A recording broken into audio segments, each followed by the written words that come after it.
This is All India Radio. In the program Spotlight, now we bring you a discussion on government initiatives and schemes for socio-economic development of the northeastern region. The participants are K.V. Prasad, political analyst, and Rajesh Lake, AIR correspondent. Mr. Prasad, the Prime Minister Narendra Modi today said that the government has gone beyond the conversion of the Look East policy to Act East, and now its policy is Act Fast for Northeast and Act First for Northeast. What does it mean? How does it highlight the importance of Northeast? I think one of the primary things that has been the focus of the government has been the faster integration of states of the Northeast. These 8 states, as the Prime Minister describes them, Ashtalakshmi, is essentially has this issue for a long time that they have been cut off from the national mainstream. One, because of the geographical distance, and because of that, successive governments have not paid the kind of attention they should get, both in terms of development, in terms of priorities of the states in particular. Now, these states, as I said, have a difficult geographical landscape. Some are hilly states, some are plains, and then rivers flowing through. So there are multiple issues which governments of the day had to address. I think one of the focus of the Prime Minister Narendra Modi and his government has been is to improve connectivity, improve power, improve tourism, and promoting the culture of that area. And also attention to what was, he said, is natural for the natural farming. So all these has been the focus areas. And I think one of the important things is connectivity, whether you talk of connectivity in terms of road, rail, or air infrastructure, or you can talk of connectivity in terms of telecommunications. I think the Prime Minister has been talking of 4G and 5G kind of a thing.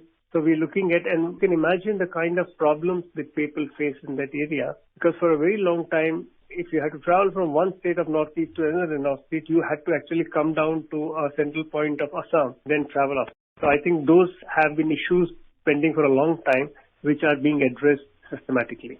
You mentioned that the problems faced by the people of Assam, and perhaps that's the reason why today the launch of PM Divine scheme, the infrastructure projects in the Northeast have gained a lot of momentum. Would you elaborate on that? The name itself is Development of Infrastructure in the Northeast. So the abbreviation becomes PM Divine. And as I mentioned, some of the pillars of this include power, tourism, connectivity, culture, natural farming, and not to forget sports. And I think one of the analogies the Prime Minister did make, knowing very well that today is the day of the final of the World Cup. There'll be eyes of the world on it, and so would Indians be watching. And football is a very popular sport in Northeast. And I think that is the reason he also used an analogy of red card, saying that if red card is shown, somebody has to leave the field, a player who is erring. So I think he has used that in a different context, that you need to usher in development and, remove corruption, remove nepotism and other ills that have plagued the area. You mentioned that there has been time when the state has been cut off from the mainstream. Perhaps that's the reason why the government is working on improving digital connectivity in the Northeast by increasing the optical fiber network and by bringing digital inclusion in the state by having the 4G networks in remote uncovered villages of Meghalaya, for example. So would you give us details on that, please? Well, I think that's significant because, as you know, the aspirational India in particular that the Prime Minister always mentions of, and the aspirational youth. I mean, they all want to be the best in the world. And today, all of you and all of us have access to good technology which allows us to be connected with the world. Just as in our hand, a mobile phone is a device that keeps you in touch with the world all the time. So when the world is moving towards 5G and India is just about launch 5G in certain states, certain cities in particular, I think it is time Northeast, especially those border areas who have been lagging behind, are still in technology which is probably 2G or 3G, need to upgrade to 4G. So I think we have the wherewithal. It is a question of, the infrastructure being in place.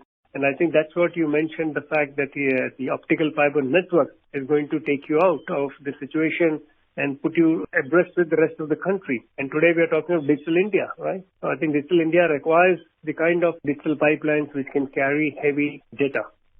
And also what is significant, Mr. Prasad, is the 21 Hindi libraries that have been inaugurated virtually by the Prime Minister in Mizoram, Manipur, Tripura and Assam. So a lot of emphasis is being laid to bring Hindi and the people of the state into the mainstream. Well, one of the things is connect to a language.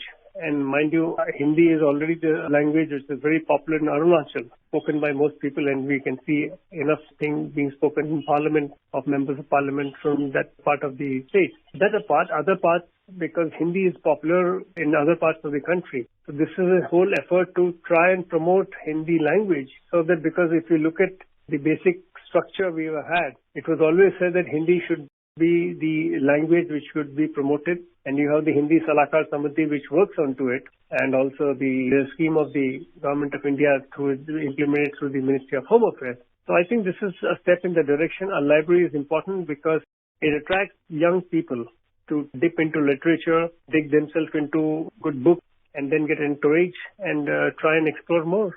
And also, though we did touch upon this earlier, but infrastructure seems to be the main area of thrust in the scheme of things for the state. In particular, the inauguration of the Shillong-Diang Paso road, which was constructed with the aim to provide better connectivity in the new Shillong satellite township and to decongest the existing Shillong city, and not to mention the 6 road projects across the state, Assam, Manipur, Mizoram and Tripura. So infrastructure seems to be the main thrust. Yes, infrastructure, and as I mentioned, when you break it down to connectivity, we talked about two connectivity. We talked of connectivity in terms of air, road and rail transport. We talked of connectivity in terms of digital connectivity. So you have two prongs to it.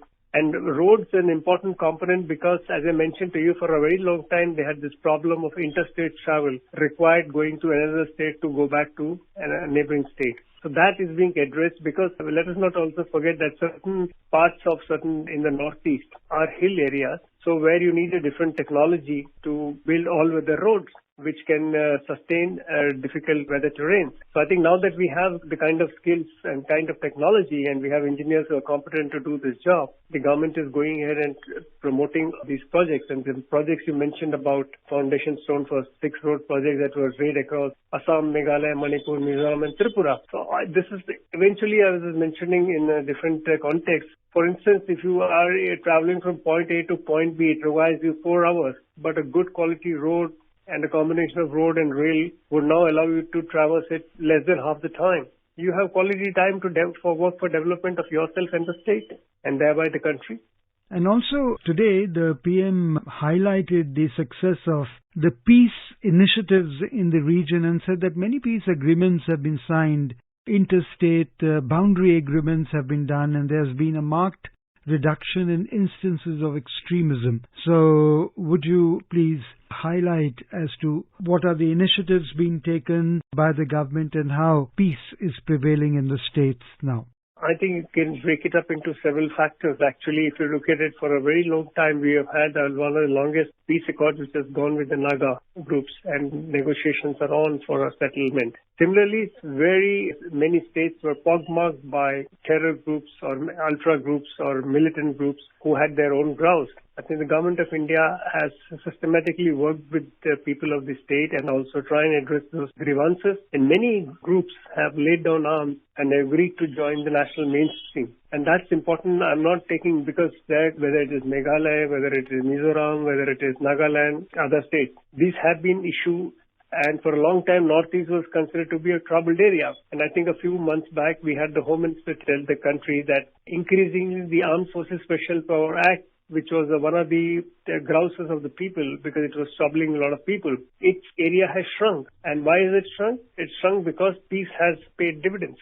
So, it has inverse. So the government is now confident that the peace is returning to those space. So it does not require the Armed Forces Special Powers Act, which had a long history. And the Prime Minister has also said that in the last 8.5 years, the development that the government has brought in the region is quite immense. So would you elaborate? Of course, we have talked about the infrastructure, the connectivity. What about the social sector and many others which are a testament to the commitment of the government?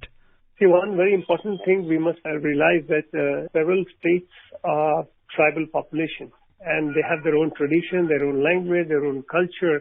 So while you're talking of peace and development, the advantage should be in the manner in which the people like it, so that they adapt it without disturbing that, as I said, traditional forms of living. And that's an important thing. And I think one of the things the Prime Minister did mention about the setting up of 850 Dhan Kendras. Now that is where the tribal products associated with bamboo, for instance, is one of the mainstays, and self-help groups are being set. So the whole idea is to allow people to grow out of what they know and without disturbing that ecological setup that we are looking at and the larger commitment that the country has, and allowing people to be comfortable with the pace of development. And the Prime Minister has been lauded. In fact, Union Home Minister Mr. Amit Shah, who's also the chairman of the North Eastern Council, while he's talked about the development works that the government has taken through NAC over the past 8 years, he also mentioned that the funding has reached the last village in the region, which is quite commendable. Because the focus of Northeast Council is now 50 years in the council has set up. I think one of the discussions went around today was let's look for the next 50 years, because that will include the 100 years of this country, what we're talking about, Azadi Ka Amrit Kaal. Now, the point is 25 years later we'll be celebrating 100 years of India. And so I think that the idea is to have a plan which incorporates development in various facets of it, the entire Northeast area. So the next 25 years and 25 years after that. So the 100 years of Northeast Council you can actually see. And one of the things the government pointed out, the kind of budgets have gone up. And the accent is not just raising budget, but to ensure that the projects which have been started actually get completed. Because this has been the bane of Indian development story. That projects do get started, foundation stones are laid, and the foundation stones just lay for a considerable period of time. Now, I think one of the accent of this government is to move from foundation stone to actual utilization of the project for which it was conceived. And that's when people see that governments are doing something for the people they have been promised. For instance, I think today one of the things that is mentioned in case of flights, we had before 2014 some 900 flights connecting northeastern states. Today it has swelled to 1,900. Railways have come up in certain segments in the northeast for the first time. They're also working on waterways because we have a lot of waterways that can be connected. So there are ways in which this can be done. But as I mentioned, unless infrastructure, both in terms of connectivity, in terms of development of other ecosystems that go with it, the government will then have a whole plan. We talked about 21 Hindi libraries, but we did not mention about the inauguration of the campus of the IIM Shillong, the new Shillong township. So that's also a very encouraging step for those who wants to pursue higher education. Education, scaling lead towards development. And development obviously brings in, because as they say, once development is there, people have more money, and when you have more money, you're able to earn money, you're able to spend money, and when you spend money, the wheels of the economy move faster. And one of the things the Prime Minister did mention today is they discussed sending students from 100 universities to the Northeast. The idea is to bring together people of different regions closer, and students become ambassadors of the region. And all of us know through personal experiences that friendship that you strike in colleges and schools will live for a lifetime. This is a very important step. And this also leads to one more thing. It leads to increase in potential for tourism, because you become brand ambassadors, as the Prime Minister said, and these places have some of the pristine places to visit. But because of infrastructure problems in terms of connectivity, in terms of road, rail, and air transport, once these come in, it's always advantageous that you can send more tourists. And remember one thing, one of the things the Act East policy is to integrate the northeastern states with the neighboring states of the southeast of Asia, because they are neighboring states and you can have connectivity. And the whole advantage is it becomes a larger integrated network in that region, so people can travel faster. So you don't have to necessarily come to Delhi to go to Meghalaya from other countries. So those are the areas that something can be addressed. So development, tourism includes an important part of it. And I think, as I mentioned, the Prime Minister talked about football. And one of the things equally important is the National Sports University that is being conceived in the Northeast, because people of Northeast have contributed a lot in the country's medal-winning abilities and match-winning abilities in international forums. So on that winning note, we say thank you to you, Mr. K.V. Prasad, for discussing with us on government initiatives and schemes for socio-economic development of the northeastern region. Thank you. You were listening to a discussion on government initiatives and schemes for socio-economic development of the northeastern region. The participants were K.V. Prasad, political analyst, and Rajesh Lake, AIR correspondent. This program was produced and presented by the News Services Division of All India Radio. You can listen to it on our mobile app, News on AIR. This program is also available on our YouTube channel, News on AIR Official.